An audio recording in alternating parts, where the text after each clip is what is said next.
करीब 3 सालों से भटक रहा है सड़कों पर ये जानवर, लेकिन अगर मैं इसके गर्दन में रस्सी डालूं पालूं तो इसके 1000 मालिक पैदा हो जाएंगे। तो क्या करूं यार, चाह कर भी।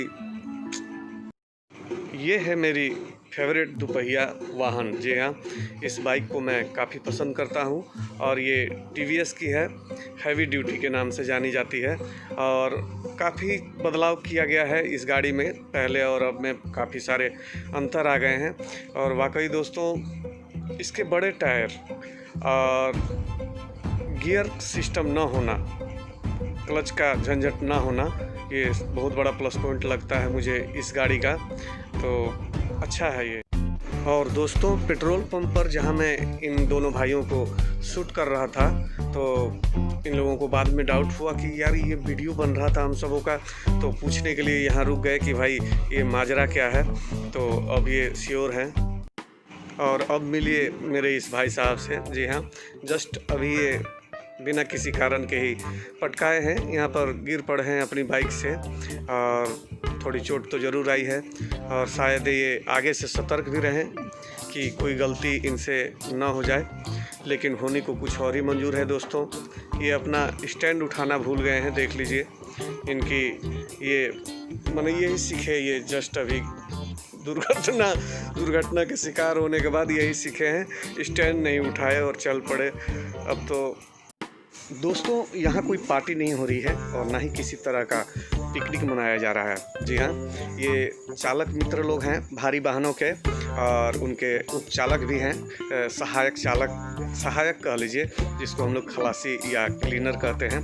तो वही भाई लोग हैं और ये रात के खाने का इंतज़ाम हो रहा है दोस्तों।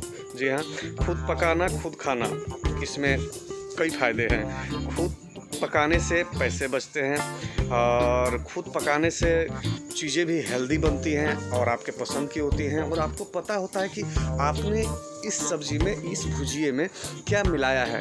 तो खाने की जो ललक है, आपकी इच्छा जो है वो बढ़ती है और काफ़ी मनोरम दृश्य है दोस्तों। बिल्कुल। हेलो दोस्तों, मैं दिलीप सिंह आप सभी दोस्तों का आज के अपने इस नए ब्लॉग वीडियो में हार्दिक स्वागत करता हूं। जी हाँ दोस्तों, सेंट्रो मेरी तैयार है और सुबह के 5 बजने वाले हैं और मैं निकल रहा हूं ब्लॉग बनाने भी और अपने काम पे भी। तो चलिए, रास्ते में आप सबों से कुछ बातें भी करनी है मुझे, कुछ खास बातें।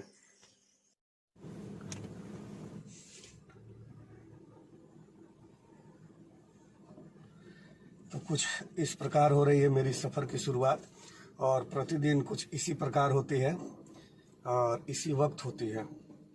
चला जाता हूँ किसी की धुन में, धड़कते दिल के तराने लिए। चला जाता हूँ किसी की धुन में, धड़कते दिल के तराने लिए। मिलन की मस्ती छाई आँखों में, हजारों सपने सुहाने लिए। ओ चला जाता हूँ किसी की धुन में, धड़कते दिल के तराने लिए। जी हाँ दोस्तों, जिसकी धुन में मैं जा रहा हूँ, जिसकी धुन में मैं परसों से हूँ, तो वो धुन है राफेल। जी हाँ दोस्तों, वही राफेल जिस पे आपको गर्व है, मुझे गर्व है और हमारे पूरे भारतवासियों को गर्व है। प्रॉब्लम है कुछ लोगों को, लेकिन वो हमारे पड़ोसी हैं और पड़ोसियों में सभी को प्रॉब्लम नहीं है। अगर आप क्या कहते हैं, साफ दिल वाले अगर नहीं हैं और आप में कुछ प्रॉब्लम्स हैं, तो आपको डरने की आवश्यकता है कि भाई उसने ले आया और मैं उसके साथ इस टाइप का कर रहा हूँ तो मेरा क्या है, तो उसको चिंता हो सकती है। तो चलिए नाम भी ले लेते हैं उनका, पाकिस्तान और उसका बाप चाइना। जी हाँ, तो उनको थोड़ी सी प्रॉब्लम ज़रूर हुई होगी इससे, राफेल के आ जाने से। तो चलिए दोस्तों, स्वागत हो चुका है कल ही हमारे देश में, हमारे देशवासियों के तरफ से हमारे नए मेहमान। कौन से मेहमान? वो मेहमान जो हमारे सुरक्षा कवच बन के आए हैं, वो हैं राफेल। जी हाँ, और दोस्तों एक चीज़, एक बात मेरे मन में कई दिनों से बुलबुला रही थी आप सबों से शेयर करने के लिए, और काफ़ी कुछ मैं सोच रहा था इसके बारे में कि ये बात मैं आप सबों से शेयर करूं या नहीं करूं। लेकिन मुझे लगता है कि जब राफेल आ गया है तो ये बात अब आप सबों से मुझे कह देनी चाहिए, बता देनी चाहिए। और मुझे ये बताना था दोस्तों, दुनिया में बहुत सी चीज़ों के कारोबार होते हैं और कारोबार के तरीके भी अलग अलग हैं। जी हाँ, कारोबार के अंतर्राष्ट्रीय स्तर पे जो कारोबार होते हैं उनकी बात कर रहे हैं हम इस वक्त। तो होता क्या है, सबसे बड़ा कारोबार मेरे हिसाब से डर का कारोबार होता है दोस्तों। जी हाँ, अगर हम आपको डरा दिए तो तुरंत आप अपने सुरक्षा के इंतजाम में लग जाएंगे, हथियार खरीदने लगेंगे, हथियार का लाइसेंस ले लेंगे, गोला बारूद, मतलब जो आपको लगे कि हम इस चीज़ से अपने आप को इस आदमी से बचा सकते हैं, तो आप वो सारे जुगाड़ करते हैं अपने लिए, अपनी फैमिली के लिए। तो सेम कंडीशन पैदा किए जाते हैं। जी हाँ, इस तरह के मूवमेंट पैदा किए जाते हैं उन देशों के द्वारा जो हथियार बेचते हैं। जी हाँ दोस्तों, अब आप हाल के विवाद को ले लीजिए जो हाल में हमारे लद्दाख में हुआ। चाइना के सैनिकों के साथ हमारे सैनिकों की जो मुठभेड़ हुई और दोनों तरफ के सैनिकों की जानें गई। दोस्तों, पक्का नहीं बता सकते, लेकिन इसमें भी कहीं ना कहीं कारोबार ही था। जी हाँ, विवाद शुरू हुए, हमारे सैनिक मरे, उनके भी सैनिक मरे। तो चाइना तो इस वक्त हर चीज़ का प्रोडक्शन खुद ही करता है, हथियार भी बहुत सारे अपने देसी तरीके से बना चुका है, बना भी रहा है, और हम लोग भी बना रहे हैं और बना भी चुके हैं। लेकिन उसकी टेक्नोलॉजी शायद हमारी टेक्नोलॉजी से ऊपर है, तभी तो दुनिया के 60% कच्चे मालों का निर्यात जो है वो चाइना करता है दोस्तों। तो चलिए, तो हुआ क्या कि जैसे ही वहाँ पे विवाद शुरू हुआ तो कोई भी देश यही करेगा जो हमारे देश के नेताओं ने किया और जिनको हमारे देश की चिंता थी उन्होंने किया। तो क्या किया कि तुरंत कुछ डील हो गया संभावित युद्ध को देखते हुए कि शायद कहीं छिड़ गया युद्ध तो क्या होगा।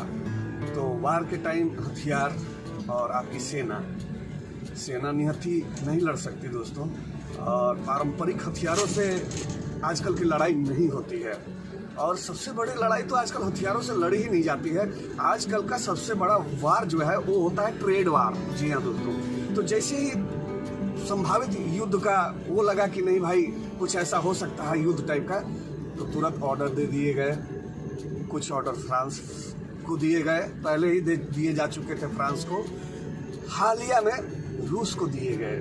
जी हाँ, हमारा परम मित्र, हमारा पुराना मित्र रूस को दिया गया ऑर्डर। अरबों डॉलर, करोड़ों डॉलर के ऑर्डर दिए जाते हैं दोस्तों हथियारों के लिए, हथियारों के डॉलर के लिए। तो डील करने चले गए हमारे नेता और विवाद जारी है। और जैसे ही डील पक्की होती है वैसे ही धीरे धीरे धीरे ये विवाद शांत हो जाता है, लगभग ख़त्म हो जाता है।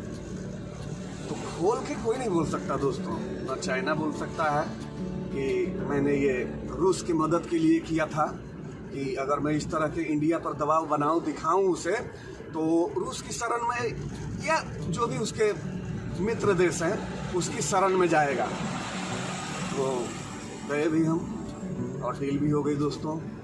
तो इसे कहते हैं डर का कारोबार, और ये आजकल काफ़ी फल फूल रहा है। अमेरिका के बारे में आप सुने होंगे कि वहाँ हर घर में आपको वेपन्स मिल जाएंगे, या एक ही घर में कई वेपन्स भी मिल सकते हैं, कई हथियार एक ही घर में मिल सकते हैं। वो ऐसा क्यों है? ये उनका डर है।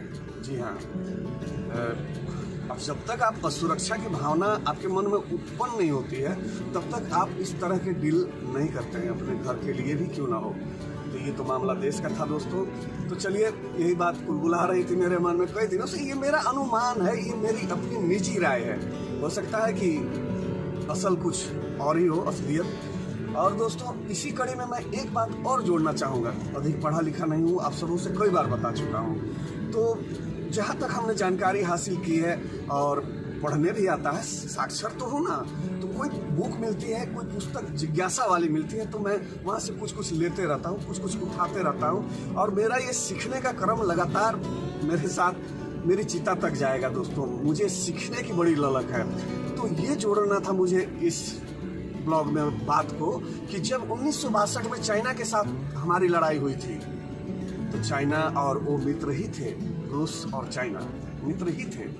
और हमारी मित्रता रूस की उस वक्त तो मैं था नहीं, लेकिन अब मैं कह सकता हूँ कि अपने संसाधन बेचने के लिए, अपने कारोबार को हमारे बाजार में लाने के लिए, इस विशाल बाजार में, दुनिया के दो बड़े विशाल बाजार, एक चाइना और दूसरा भारत है। अधिक जनसंख्या यानी अधिक लोग, अधिक खरीदारी यानी कि बड़ा बाजार। तो इस नियत से भी रूस हम पर ध्यान दिया होगा, ये भी हम श्योर नहीं है, लेकिन ये मेरा अनुमान है, ये मेरी निजी राय है। तो दोस्तों ये हो गया। तो उस वक्त चाइना के वो कौन थे, शायद माओ ही होंगे, शायद इसमें भी मैंने डाला है कि माओ ही होंगे। उन्होंने रूस के राष्ट्रपति से संपर्क किया 1962 की लड़ाई के वक्त कि भाई हम इंडिया के साथ भिड़ चुके हैं और देखना जरा संभाल लेना, तुम अपना हाथ इसमें मत डाल देना। तो बोला था रूस चाइना से कि इंडिया हमारा नया मित्र जरूर है, लेकिन आप हमारे पुराने अपनों में से हो और इसकी चिंता आप न करें। सो हमारे तरफ से उतनी ही कार्रवाई होगी जितनी हमें वाजिब लगेगी। तो ये घालमेल है दोस्तों दुनिया का, कारोबार हथियारों का, व्यापार हथियारों का, इस तरह से चलती है दुनिया। ये भी मेरा अपना मानना है, ये मेरा अपना अनुमान है। तो चलिए दोस्तों, वीडियो काफ़ी लंबा जा चुका है। जी हाँ दोस्तों, इनसे भी मिलिए, ये हमें रोज़ अखबार देते हैं और काफ़ी अच्छा व्यवहार है चचा का। हाल ही फिलहाल किसी कारण से काफ़ी दुखी हैं, वो मैं आप सबों से शेयर नहीं करना चाहूँगा। और इसी रफाल की आज हम लोग बात कर रहे थे। जी हाँ दोस्तों, तो रोज़ इन्हीं से अखबार लेता हूँ और मेरे कोई भी वीडियोज अगर आप सबों को किसी भी कारण से दोस्तों पसंद आते हो, कारण कोई भी हो, प्लीज़ जो नए हैं वो मेरे चैनल को सब्सक्राइब जरूर कर लीजिएगा। लाइक, कमेंट और शेयर ये सारे आपके चक्कर हैं, लेकिन फिर भी मैं रिक्वेस्ट हमेशा रखता हूं और अभी भी रख रहा हूं। तो इसी के साथ जय जवान, जय किसान और जय विज्ञान दोस्तों।